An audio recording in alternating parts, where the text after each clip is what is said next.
Hello again. Bernard of Clairvaux. In this chapter, Revival Through Monasticism, A History of Christianity by Kenneth Latourette. Bernard of Clairvaux. The early popularity of the Cistercians was due in no small degree to Bernard of Clairvaux. Bernard was the most influential individual in the religious life of Western Europe of his generation.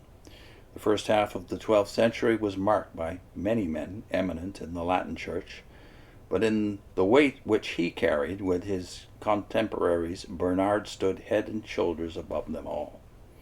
Bernard of Clairvaux was born in 1090, about 2 miles from Dijon, and therefore not far from Citeaux, the center of the Cistercian order.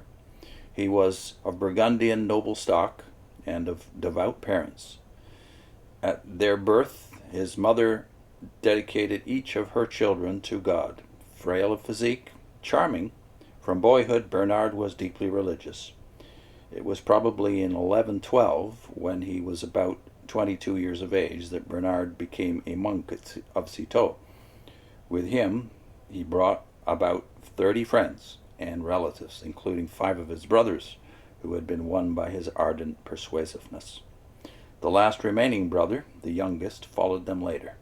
In 1115, at the age of 25, Bernard became abbot of a new foundation, the 4th of the Cistercian houses, at Clairvaux, in a rugged mountain valley near some of his own kinfolk and about 100 miles from Citeaux.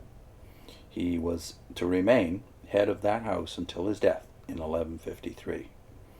Combining the qualities of both the mystic and the man of action, Bernard rose fairly steadily to his position of preeminence. As a mystic, his devotion was to the Virgin Mary, and especially to Christ. He was moved by the love of Christ and was committed to him not only as God but also as man. He did much to promote a revival of adoration of Jesus in his humanity.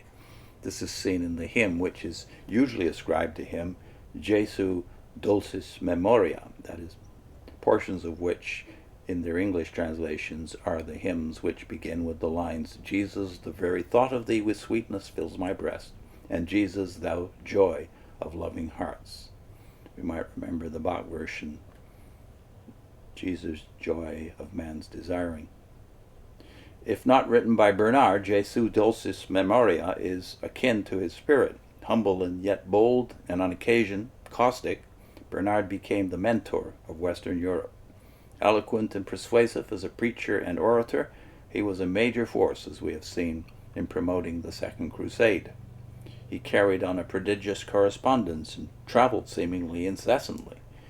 He was the author of several books. He interested himself in the affairs of the Church at large and was the major influence in healing a schism which had been produced by the nearly simultaneous elections of 2 popes.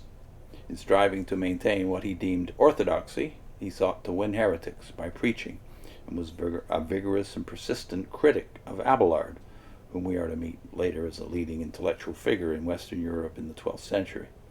One of his own monks from Clairvaux became pope. Bernard's great popularity attracted hundreds and possibly thousands to the Cistercian way of life.